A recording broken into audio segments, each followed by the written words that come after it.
ஒரு நாட்டில் பெருங்கோபமும் பேரன்பும் கொண்ட மாமல்லன் என்ற அரசன் ஒருவன் வாழ்ந்து வந்தான். அவனுக்கு ஆலோசனைகள் தந்து சிறப்பான ஆட்சியை நடத்துவதற்கு அமைச்சர்களும் இருந்தனர். ஒவ்வொருவரும் ஒவ்வொரு துறையில் சிறப்பாக செயலாற்றி வந்தனர். குணசீலன் என்பவர் பாதுகாப்புத்துறை அமைச்சராக இருந்தார். எதிரிகளின் தாக்குதலை தடுப்பது, பிற நாடுகளில் நிலவும் அரசியல் சூழ்நிலையை கண்காணிப்பது, ஒட்டர்கள் மூலம் முன்கூட்டியே நாட்டில் ரகசியமாக உலவும் புரட்சி குழுக்களை கண்டறிந்து கட்டுப்படுத்துவது, புது புது போர்க்கருவிகளை உருவாக்குவது, காலாட்படை, தேர்ப்படை, யானைப்படை, பிற்படை, குதிரைப்படை உள்ளிட்ட 5 வித படைகளையும் கட்டுப்பாட்டில் வைத்திருப்பது என 24 மணி நேரமும் ஓய்வின்றி உழைத்துக் கொண்டிருந்தார். நண்பர்களே, இன்னும் இந்த வீடியோவுக்கு ஒரு லைக் பண்ணலனா லைக் பண்ணுங்க.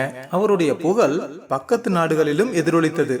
எல்லோரும் அரசன் மாமல்லனிடம் அவரது அமைச்சரின் திறமையை வியந்து பாராட்டி வந்தனர். அவ்வப்போது அரசனும் அவரை அழைத்து பாராட்டி பொற்காசுகளை பரிசளித்து வந்தார். அமைச்சரவையில் இருந்த சிலருக்கு இது எரிச்சல் ஊட்டியது. அவரை ஏதேனும் ஒரு விஷயத்தில் சிக்க வைத்து விட வேண்டும் என சதித்திட்டம் தீட்டினார். அவர்களுடைய திட்டம் ஒரு நாள் செயலுக்கு வந்தது. அமைச்சர் குணசீலன் நாட்டில் அமைதியை குலைத்து புரட்சி செய்து ஆட்சியை கைப்பற்ற திட்டமிட்டுள்ளார் என்ற வதந்தியை பரப்பி அரசனை நம்ப வைத்தனர். சில நேரங்களில் உண்மை உதவாது. அது குணசீலன் விஷயத்திலும் நடந்தது.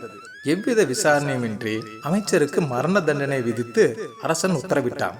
ஆனால் எவ்வளவு காலம் தனக்கு விசுவாசமாக இருந்ததால் அவரின் கடைசி ஆசை என்னவென்று கேட்டு அதை பூர்த்தி செய்துவிட்டு தண்டனையை நிறைவேற்றுங்கள் என்று கட்டளையிட்டான். அரசனின் உத்தரவுப்படி குணசீலனை கைது செய்து தூக்கு மேடைக்கு அழைத்து சென்றனர். தூக்கிலிடுவதற்கு முன்பாக உங்களுடைய கடைசி ஆசையை அரசர் நிறைவேற்ற சொல்லி இருக்கிறார், அது என்னவென்று சொல்லுங்கள் என்று சிறை அதிகாரி கேட்டார். அப்போது குணசீலன், வீட்டில் ஒரு குட்டி புலியை வளர்த்து வருகிறேன், அதை பறக்க வைக்க வேண்டும் என்பது என் ஆசை என்றார். புலி பாயத்தானே செய்யும், எப்படி பறக்கும் என்று சிறை அதிகாரி கேட்டார்.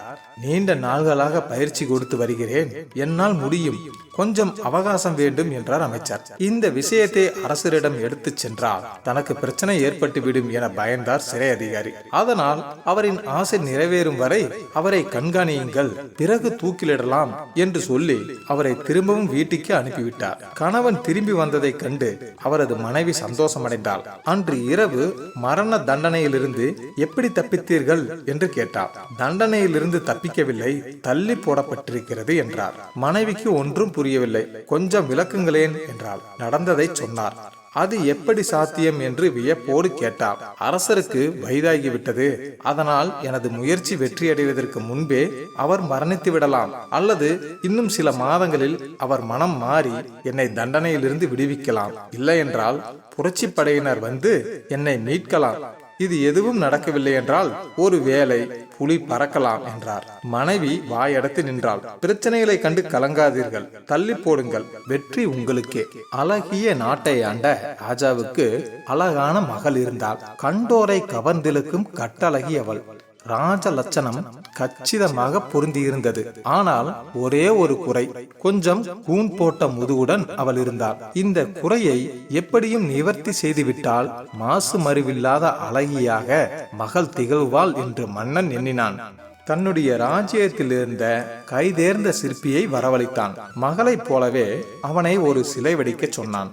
ஆனால் மகளுடைய கூன் அந்த சிலையில் இல்லாதவாறு நிமிர்ந்த தோற்றம் கொண்டதாக அது இருக்க வேண்டும் என அரசன் கட்டளையிட்டான். சிற்பி இளவரசியின் சிலையை செதுக்கும் போது அவன் சிலை வடிப்பதற்காக இளவரசி அவன் முன் காட்சி தர வேண்டியிருந்தது. அவளை பார்த்து சிற்பி சிலை வடித்தானே தவிர மன்னனின் கட்டளை கிணங்க கூன் இல்லாமல் அவன் சிலையை உருவாக்கிய போது அதை இளவரசி தொடர்ந்து பார்த்து கொண்டே இருக்க, சிலை உருவாவதற்கு ஏற்ப அவளும் நிற்க முயற்சி செய்ய சிலை முழு வடிவம் பெற்ற போது சிலை எவ்வாறு கூன் இல்லாது காட்சி தந்ததோ அதை போல இளவரசியும் கூன் நீங்கி எழில் அரசியாக காட்சி தந்தாள். இதில் ஒரு பெரிய மனோ தத்துவ உண்மையை உணர்த்துகிறது. சிலையை தொடர்ந்து இளவரசி பார்த்து கொண்டே இருந்ததால் கூன் நீங்கிவிட்ட எண்ணம் அவள் மனதில் உறுதியாக தோன்ற, அதன் விளைவாக கூன் என்கிற குறைபாட்டிலிருந்து அவள் விடுபட்டாள். இந்த கதையிலுள்ள மனோ தத்துவ உண்மையினை இப்போதுள்ள மனோ தத்துவ நிபுணர்கள்